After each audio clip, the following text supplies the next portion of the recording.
నమస్తే, welcome to వైద్యం ఆరోగ్యం. నేను మమత.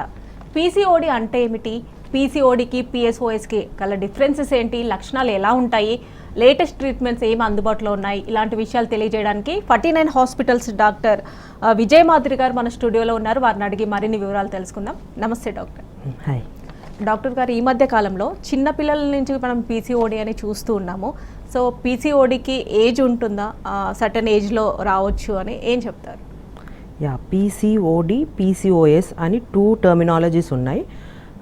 పీసీఓడి అంటే పాలిసిస్టిక్ ఓవేరియన్ డిజీజ్, పీసీఓఎస్ అంటే పాలిసిస్టిక్ ఓవేరియన్ సిండ్రోమ్ అంటాం అనమాట. ఈ సిండ్రోమ్ అంటే ఒక దాంట్లో ఎట్లా ఉంటుందా అంటే ఒక మెటబాలిక్ డిజీజ్ లాంటిది. అది నార్మల్గా పీసీఓడి అనేది మనం డయాగ్నోస్ చేసేటప్పుడు చాలా మటుకు ఆడవాళ్ళని చూసి వాళ్ళకి పింపుల్స్ ఎక్కువ ఉన్నా, లేదు అంటే మెడ దగ్గర చుట్టూతా నల్లగా ఉండటం, గడ్డం కింద చాలా జుట్టు రావటము, లేదంటే తల మీద హెయిర్ లాస్ ఎక్కువ, బాల్నెస్ కొంచెం కనిపించటము, పీరియడ్స్ ఇర్రెగ్యులర్ ఉండటము, ఇన్సులిన్ రెసిస్టెన్స్ ఉండటము, ఆండ్రోజన్ హార్మోన్ ఎక్సెస్ ఉండటము, ఇవన్నిటిని కలిపితే మనము పీసీఓఎస్ అంటాం. అదంతా ఒక సిండ్రోమ్ అనమాట. వీటిలో ఎక్కువగా పీసీఓఎస్లో ఆర్ పీసీఓడిలో ఏంటంటే పీరియడ్స్ ఇర్రెగ్యులారిటీ ఎక్కువగా చూస్తాం అన్నమాట ఆడవాళ్ళలో. నార్మల్గా మనం పుట్టుకతో millions of ఎగ్స్తో పుడతాము.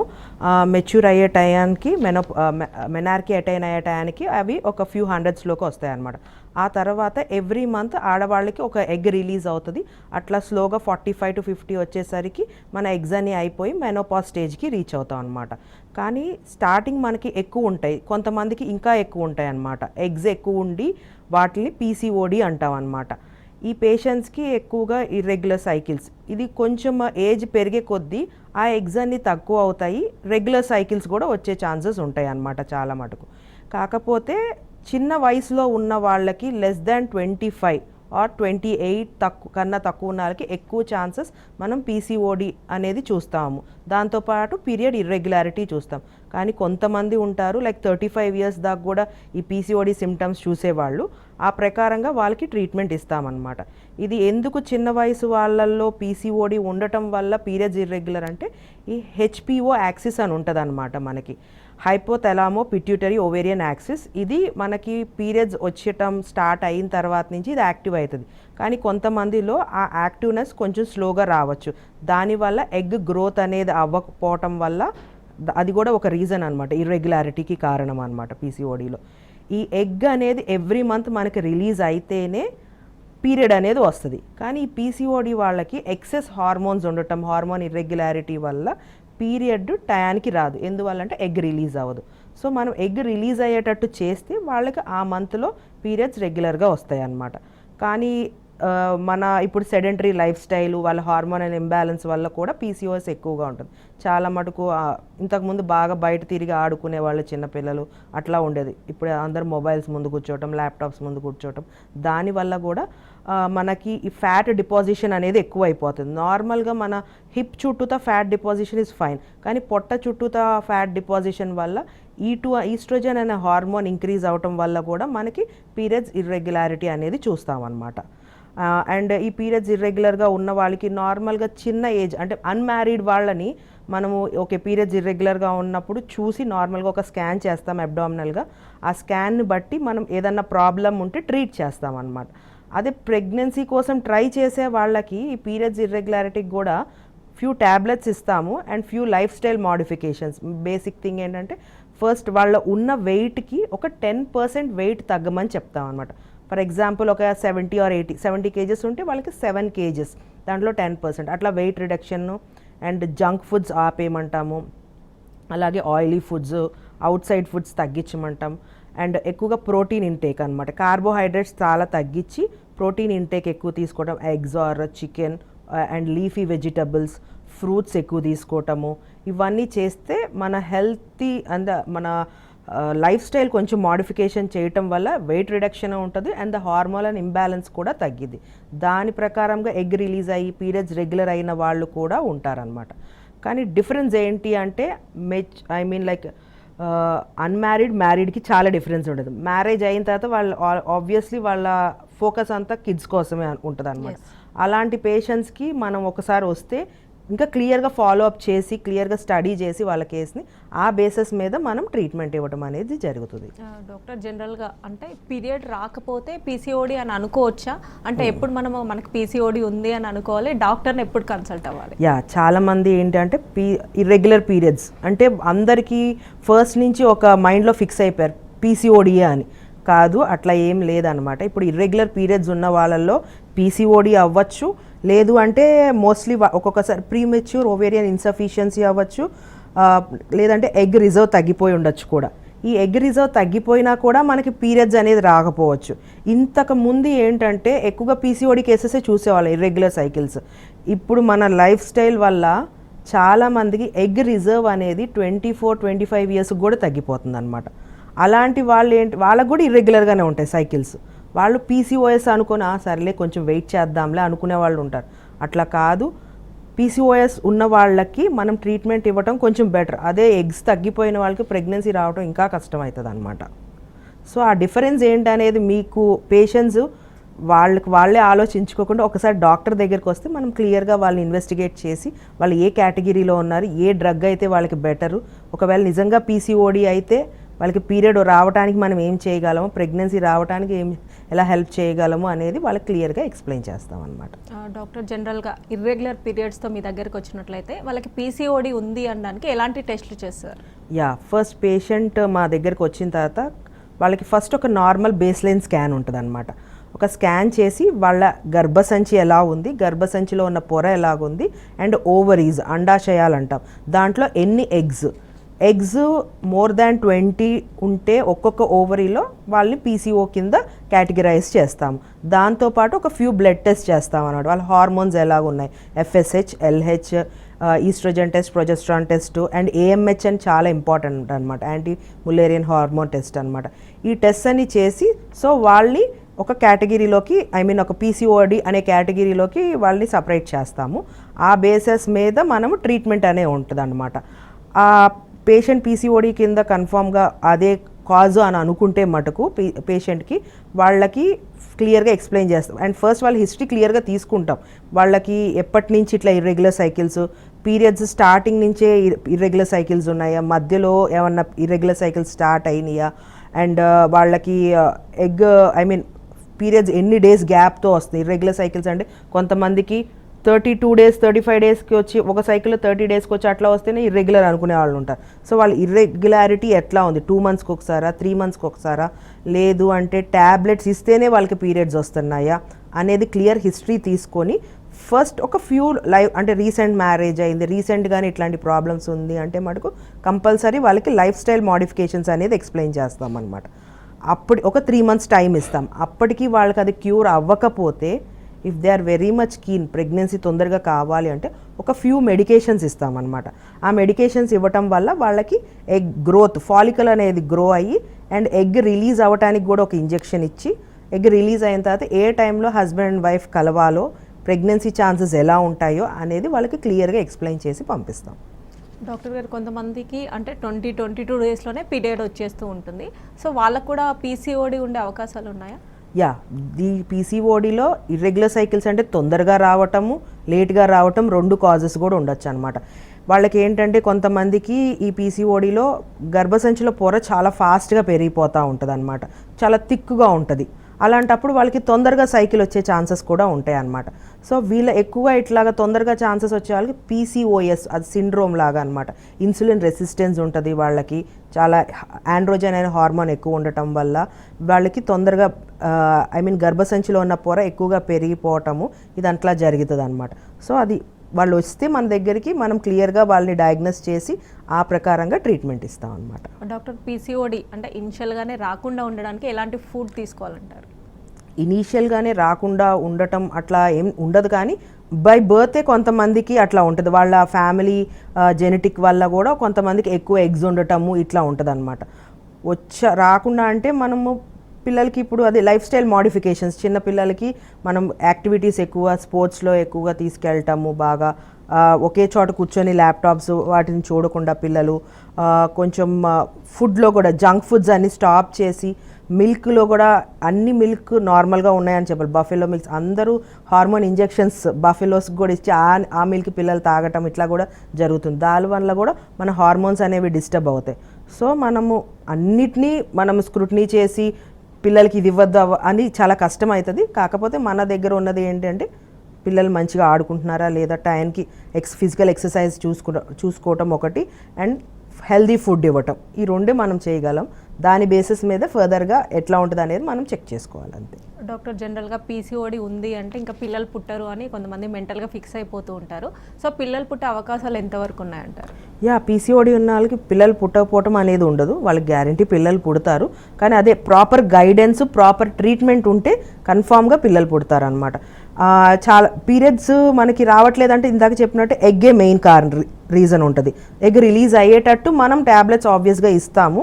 And in case మనం ఒక 2-3 సైకిల్స్ చూస్తాము. కొంతమందికి అయినా కూడా హార్మోన్ లైక్ మనం ఇంజెక్షన్స్ ట్యాబ్లెట్స్ హై డోసెస్ ఇచ్చినా కొంతమందికి పెరగకపోవచ్చు. ఎందుకంటే వాళ్ళు రెసిస్టెంట్గా ఉంటారు.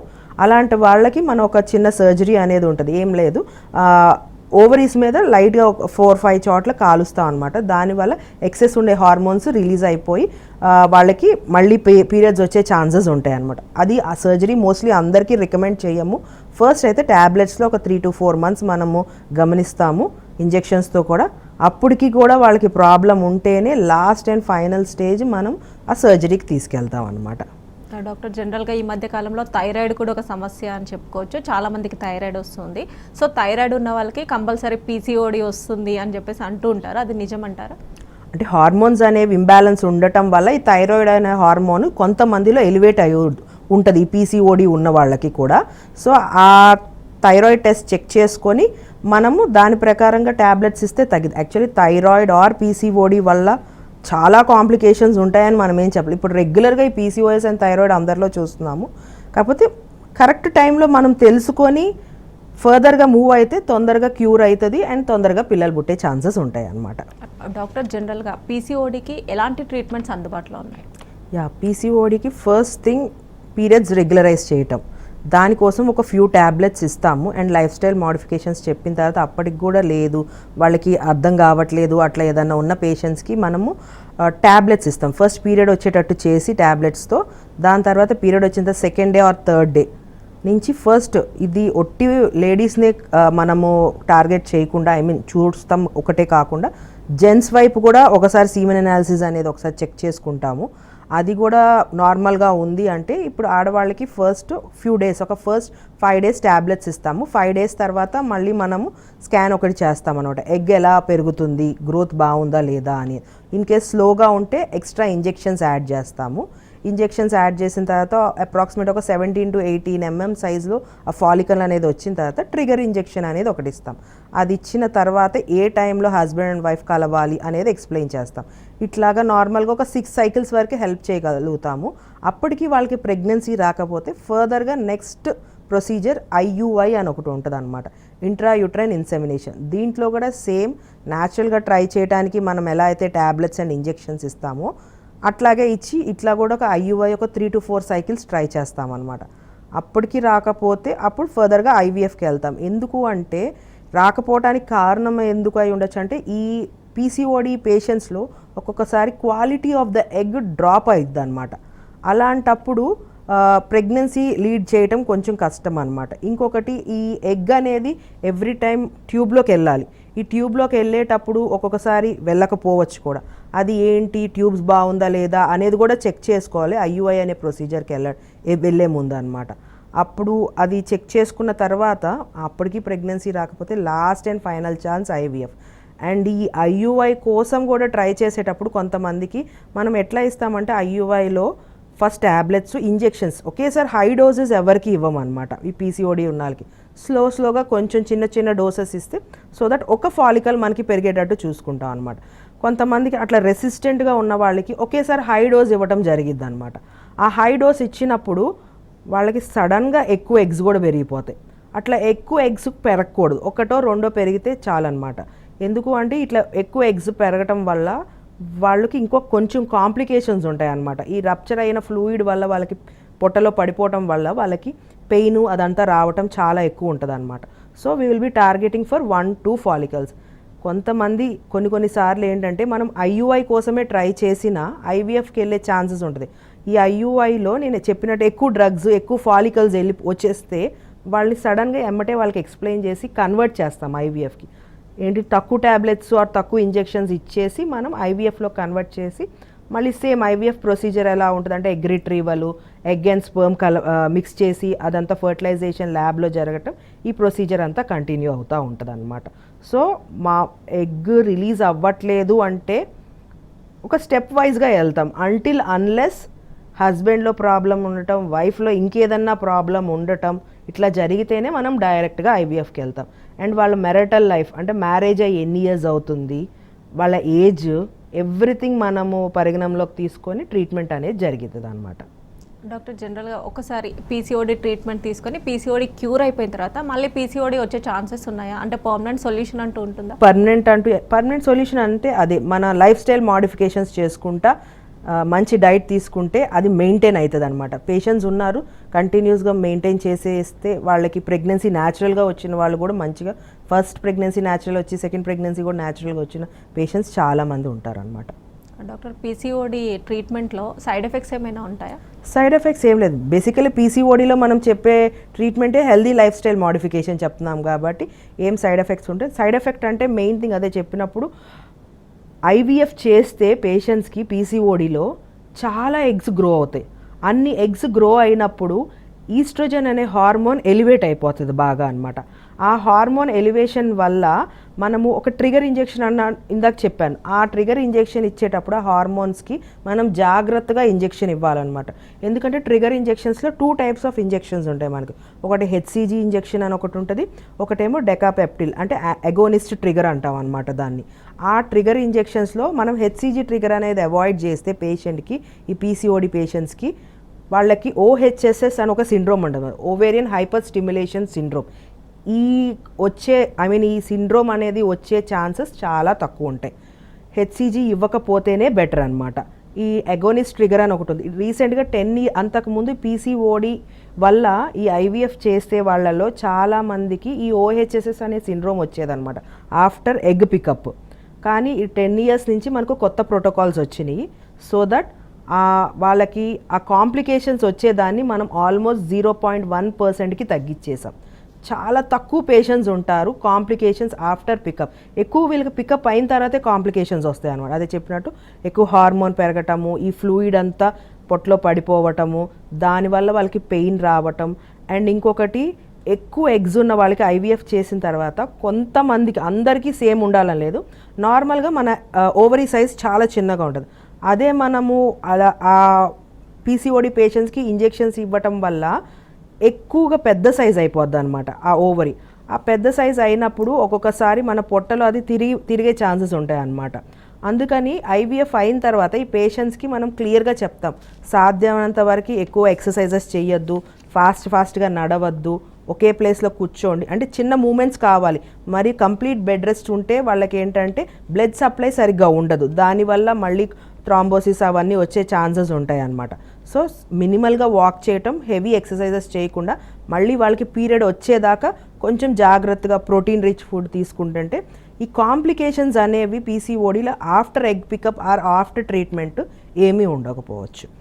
డాక్టర్, ఇందాక మీరు చెప్పినట్లుగా ఐయుఐ అని చెప్పారు, ఐవీఎఫ్ అని చెప్పారు, రెండిట్లో డిఫరెన్సెస్ ఏంటి, ఏది బెస్ట్ అంటారు? బెస్ట్ అంటే పేషెంట్కి డిఫర్స్ అనమాట. కొంతమందికి ఐయుఐతో ఆపేసి ప్రెగ్నెన్సీ వచ్చేసే వాళ్ళు ఉంటారు, కొంతమందికి ఐవీఎఫ్. ఐయుఐకి ఐవీఎఫ్కి డిఫరెన్స్ ఏంటి అంటే, ఈ ఐయుఐలో మనము లైక్ పేషెంట్స్కి second day or third day నుంచి ట్యాబ్లెట్స్ అట్లా ఇచ్చి ఎగ్ పెరిగేటట్టు చేస్తామన్నమాట. ట్రిగర్ ఇచ్చిన తర్వాత 36 to 48 hours మధ్యన హస్బెండ్ని మనము హాస్పిటల్కి పిలిచి హస్బెండ్ దగ్గర స్పర్మ్ తీసుకుంటాం. ఆ స్పర్మ్ని మనం ల్యాబ్లో ప్రాసెసింగ్ చేసి నార్మల్గా males 1.5 to 4 ml of sperm quantity ఇస్తారనమాట. దాన్ని మనము ల్యాబ్లో ప్రాసెసింగ్ ఒక స్పీడ్ సెంట్రిఫ్యూజ్ మిషన్లో పెట్టి ఒక 3000 RPMలో మనం స్పిన్ చేస్తే ఆ వాల్యూమ్లో నుంచి ఒక ఫర్ ఎగ్జాంపుల్ 2.5 వాల్యూమ్లో నుంచి మొత్తం స్పర్మ్స్ అనేది కిందకి స్టాగ్నేట్ అవుతాయి. ఓన్లీ డైరెక్ట్గా ఆ స్పర్మ్స్ తీసుకొని ఆ గర్భసంచిలో వేస్తే వాళ్ళకి ప్రెగ్నెన్సీ వచ్చే ఛాన్సెస్ చాలా బెటర్గా ఉంటాయి. ఇది మెయిన్ థింగ్ మనం కోఆర్డినేట్ చేసుకోవాలి. పీసీఓడి వాళ్ళకి ఇర్రెగ్యులర్ పీరియడ్స్ ఉంటాయి కాబట్టి ఎగ్ రిలీజ్ అయ్యేది ఎప్పుడో వాళ్ళకి అర్థం కాదు. సో మనం ఫ్రీక్వెంట్ మానిటరింగ్ ఆఫ్ స్కాన్స్తో అలాంగ్ విత్ ట్యాబ్లెట్స్ ఇచ్చి ఎగ్ రిలీజ్ అయ్యే టైంకి స్పర్మ్ అనేది టైంకి కరెక్ట్గా మనం గర్భసంచిలో వేస్తే వాళ్ళకి ప్రెగ్నెన్సీ వచ్చే ఛాన్సెస్ బెటర్గా ఉంటాయి. కానీ దీంట్లో మనం ఎగ్ స్పర్మ్ కలుస్తుందా లేదా అనేది మనం చెప్పలేం. టోటల్ ప్రొసీజర్ బాడీలోనే జరుగుతుంది. ఎగ్ క్వాలిటీ, ఒకవేళ ఎగ్ దీంట్లో పీసీఓడిలో ఏంటంటే ఎగ్ చుట్టూతా ఉండే షెల్ బాగా థిక్గా ఉంటుంది అనమాట. సో స్పర్మ్ వెళ్ళి ఆ ఎగ్లో ఇన్సర్ట్ అవ్వటం ఒక్కొక్కసారి జరగకపోవచ్చు, అందువల్ల వాళ్ళకి ప్రెగ్నెన్సీ రాకపోవచ్చు అనమాట. ఇలాంటి పేషెంట్స్కి ఐవీఎఫ్లో సక్సెస్ బాగుంటుంది. ఐవీఎఫ్లో ఏం చేస్తామంటే మనము second day or third day నుంచి పేషెంట్స్కి 10 days, minimum of 10 days, maximum of 12 days daily injections ఇస్తాం. మనం ఇక్కడ నార్మల్గా అయితే ఐయుఐలో 1 follicle ఆర్ 2 folliclesకి టార్గెట్ చేస్తాం. అదే ఐవీఎఫ్లో ఏం చేస్తామంటే ఉన్న అన్ని ఫాలికల్స్ని పెంచుతాం అనమాట. ఆ పెంచిన తర్వాత వాటిల్లో నుంచి ఎగ్స్ అన్ని రిట్రీవ్ చేస్తాం ట్రిగర్ ఇంజెక్షన్ ఇచ్చిన తర్వాత. ఇందాక చెప్పినట్టు ఈ ఎగ్ అనేది ఎగ్ చుట్టూతా ఉండే షెల్ థిక్గా ఉండటం వల్ల ఒక్కొక్కసారి స్పర్మ్ వెళ్ళదు. కాబట్టి మనము ఈ ఐవీఎఫ్ ప్రొసీజర్లో ఏం చేస్తామంటే స్పర్మ్ తీసుకొని ఎగ్ లోపలికి ఒక సన్నటి నీడిల్ ద్వారా మైక్రోస్కోప్ కింద మనమే స్పర్మ్ని ఇంజెక్ట్ చేస్తాం ఎగ్లోకి. సో దట్ ఈజీగా వెళ్ళిద్ది. సో థిక్ ఉన్నా పర్వాలేదు, మనం పంపిస్తాం కాబట్టి. సో ఫర్టిలైజేషన్ అయ్యే ఛాన్సెస్ బెటర్గా ఉంటాయి అండ్ ఎంబ్రియోస్ కూడా వాళ్ళకి మంచిగా ఫామ్ అవుతాయి, ఫర్టిలైజేషన్ అయ్యింది కాబట్టి. సో ఐయుఐకి ఐవీఎఫ్కి డిఫరెన్స్. కానీ until unless a complication except ఈ పీరియడ్స్ ఇర్రెగ్యులారిటీ, ఎగ్ రిలీజ్ అవ్వకపోవటం ఒకటే రీజన్ అయితే మటుకు ఫస్ట్ ఐయుఐ ఒక 3 to 4 cycles అయితే కంపల్సరీ ట్రై చేస్తాం పేషెంట్స్కి. అప్పటికి అవ్వకపోతేనే ఐవీఎఫ్ తీసుకుంటాం. లేదు ఐవీఎఫ్ పీసీఓడి పేషెంట్స్ కొంతమందికి డైరెక్ట్గా ఎందుకు చెప్తామంటే హస్బెండ్ ఏమన్నా ప్రాబ్లం ఉంటే స్పర్మ్లో క్వాలిటీ ఇష్యూస్, లేదంటే వైఫ్లోనే ట్యూబ్స్లో ఏదన్నా ప్రాబ్లం, ట్యూబల్ బ్లాక్ ఉండటం కానీ ఇంకెక్కడన్నా బ్లాక్ ఉండటం అట్లా ఏదన్నా జరిగితే అలాంటి పేషెంట్స్కి మనం డైరెక్ట్గా ఐవీఎఫ్ సజెస్ట్ చేస్తాం అన్నమాట. డాక్టర్ రీసెంట్గా బంజారాహిల్స్లో కూడా 49 హాస్పిటల్స్ ఓపెన్ చేశారు కదా, సో ఆ బ్రాంచ్ యొక్క స్పెషాలిటీ ఏంటి? రీసెంట్గా 49 Banjara Hills road number 12 exact Puri Jagannath temple ఆపోజిట్లో స్టార్ట్ చేశాము. ఆల్మోస్ట్ మాకు ఉన్న హైదరాబాద్లో ఇది 4th బ్రాంచ్ అనమాట. హై అండ్ టెక్నాలజీ ఉంది. మనము ఈజీగా అఫోర్డబుల్ ప్రైజెస్కి మంచి ట్రీట్మెంట్ ఇస్తున్నాం 49లో. అండ్ ఈ దివాళీ అండ్ దసరా ఆఫర్గా మనకి 25% డిస్కౌంట్ ఉంది. At the same time first consultation, doctor consultation and andrologist consultation and scanning కూడా ఫ్రీగా ఉందన్నమాట. ఎవరైనా ఈ బంజారా హిల్స్ ఏరియా దగ్గరలో ఉన్న వాళ్ళు ఈ ఆఫర్స్ని అండ్ మా సర్వీసెస్ కూడా ఉపయోగించుకోవచ్చు. మీకు ఇంకా ఫర్దర్గా ఏదైనా డీటెయిల్స్ అడిగితే కావాలంటే మేము ఇక్కడ స్క్రోలింగ్లో నెంబర్స్ ఇస్తాము. ఆ నెంబర్కి కాల్ చేస్తే మీకు అపాయింట్మెంట్ ఫిక్స్ చేసి ఇంకా మేము డీటెయిల్డ్గా క్లియర్గా ఎక్స్ప్లెయిన్ చేస్తాం. Thank you. డాక్టర్, జనరల్గా ట్యూబల్ బ్లాకేజ్ అని కూడా వింటూ ఉంటాము, అది అలా ఎందుకు అవుతుందంటారు? ట్యూబల్ బ్లాకేజ్ మోస్ట్లీ ఇన్ఫెక్షన్స్ వల్ల అవుతాయి అన్నమాట.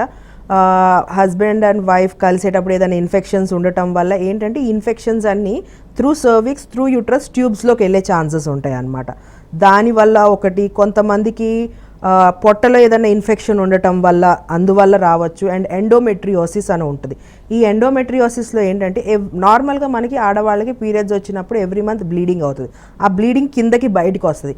కానీ ఈ ఎండోమెట్రియోసిస్లో ఏమవుతుందంటే రెట్రోగ్రేడ్గా, అంటే back side instead of coming down ట్యూబ్స్లో నుంచి అబ్డామిన్లోకి పడిపోవటం ఇట్లాంటివన్నీ జరుగుతూ ఉంటాయి అన్నమాట. అలాంటప్పుడు ఈ బ్లీడింగ్ అంటే ఈ వేస్ట్ బ్లడ్ వెనక్కి వెళ్ళటం వల్ల ఆ ఏరియా అంతా ఇన్ఫెక్టెడ్ అవుతుంది అనమాట. సో దానివల్ల ట్యూబల్ బ్లాకేజెస్ కూడా అయ్యే ఛాన్సెస్ ఉంటాయి. అండ్ ఇంకొకటి కొంతమందికి చాలా మటుకు ఫస్ట్ టైం న్యాచురల్గా ప్రెగ్నెన్సీ వచ్చి సెకండ్ టైం చాలా మటుకు 3-4 years ట్రై చేసినా రావట్లేదు అంటారు. అలాంటి వాళ్ళకి ఏంటంటే ట్యూబ్స్ ఏదైనా ప్రాబ్లం ఉందా అనేది చెక్ చేస్తామన్నమాట. ట్యూబల్ టెస్ట్ చేసినప్పుడు కొంతమందికి 1 side బ్లాక్ ఉండటము, 1 side అన్బ్లాక్ అట్లా, లేదంటే 2 sides బ్లాక్ ఉండటం జరిగింది. రీజన్ ఎందుకు అని అడిగినప్పుడు ఏమిటంటే ఒకవేళ సిజేరియన్ ఆపరేషన్స్ అలా జరిగినప్పుడు వాళ్ళకి డ్యూరింగ్ ద సిజేరియన్ ఏదైనా కాంప్లికేషన్స్ రావటము, ఏదైనా బ్లడ్ లాస్ ఎక్కువ అవ్వటము, ప్లాసెంటా రిమూవ్ అవ్వకపోవటం సరిగ్గా జరగకపోయినా అక్కడ కూడా ఇన్ఫెక్షన్ అనమాట. ఈ బాడీలో ఇన్ఫెక్షన్ అట్లాగా వెళ్ళి అక్కడ స్టాగ్నేట్ ఏదన్నా అట్లా ఉండిపోవటం వల్ల కూడా వాళ్ళకి ఆ బ్లాక్ అనేది ఉంటుంది. అట్ ద సేమ్ టైం మనము సిజేరియన్ చేసేటప్పుడు ఒక్కొక్కసారి anatomy of the uterus or tubes మారచ్చు. ఏంటంటే ట్యూబ్ కొంచెం పక్కగా జరగటము అట్లా కూడా మనకి కింకింగ్ లాగా జరిగి అట్లా ఏదన్నా అండ్ ఎడేషన్స్ వల్ల కూడా ఒక్కొక్కసారి ట్యూబల్ బ్లాకేజ్ అయ్యే ఛాన్సెస్ ఉంటాయి అన్నమాట. సో మనం ట్యూబల్ బ్లాక్ ఉందా లేదా అని హెచ్ఎస్జి ఆర్ ఎస్ఐఎస్ అని 2 టెస్ట్స్ ఉంటాయి. ఆ టెస్ట్ ద్వారా కనుక్కొని దాని ప్రకారంగా ఏదన్నా చిన్న చిన్న ట్యూబ్లో బ్లాక్ ఉంటే మనము అదే సిట్టింగ్లో హెచ్ఎస్జిలోనే డాక్టర్ క్లియర్ చేస్తారు. ఇన్ కేస్ ఫుల్ బ్లాక్స్ ఉండి ఏదన్నా ప్రాబ్లం ఉంటే మటుకు అలాంటి పేషెంట్స్ డైరెక్ట్ ఐవీఎఫ్కి వెళ్ళాల్సి వస్తుంది. అదే వన్ సైడ్ బ్లాక్ ఇంకొక సైడ్ ఓపెన్ ఉన్న పేషెంట్స్ ఉంటే ఒకవేళ లెఫ్ట్ సైడ్ బ్లాక్ లేదనుకోండి ఆ మంత్ మనకి లెఫ్ట్ సైడ్ ఎగ్ రిలీజ్ అయితే నార్మల్ ఛాన్సెసే ఉంటాయి ప్రెగ్నెన్సీ రావడానికి. అదే రైట్ సైడ్ రిలీజ్ అయితే ఆ మంత్ వేస్ట్ అనమాట. సో అది క్లియర్గా చూసుకొని పేషెంట్ హిస్టరీని బట్టి మనం ఫర్దర్గా ట్రీట్మెంట్ ఇస్తాం. డాక్టర్ ఇలాగ ట్యూబల్ బ్లాకేజ్ అన్నట్టుగా ట్యూబల్ ప్రెగ్నెన్సీ కూడా అని వింటూ ఉంటాము. ట్యూబల్ ప్రెగ్నెన్సీ అంటే నార్మల్గా మనకి ప్రెగ్నెన్సీ ఎలాగంటే 14th ఆర్ 15th డే టైంలో మనకి ఆడవాళ్ళకి రెగ్యులర్గా పీరియడ్స్ ఉన్న వాళ్ళకి ఓవులేషన్ అనేది జరిగిద్ది.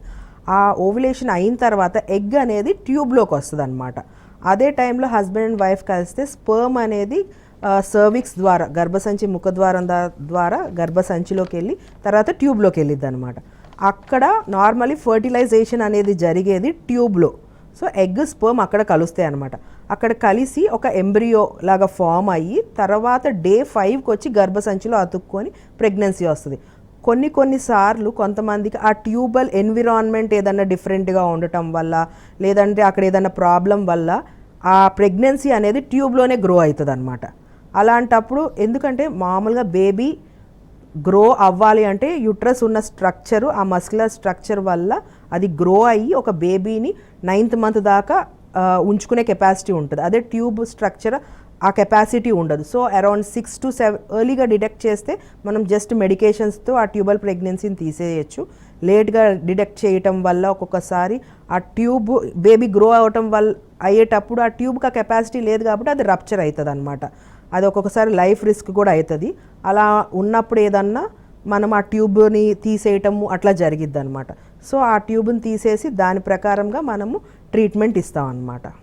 డాక్టర్ పీసీఓడి గురించి పీసీఓఎస్ గురించి ఐయుఐ ఐవీఎఫ్కి సంబంధించిన లేటెస్ట్ ట్రీట్మెంట్స్ గురించి చాలా చక్కగా చెప్పారండి. Thank you.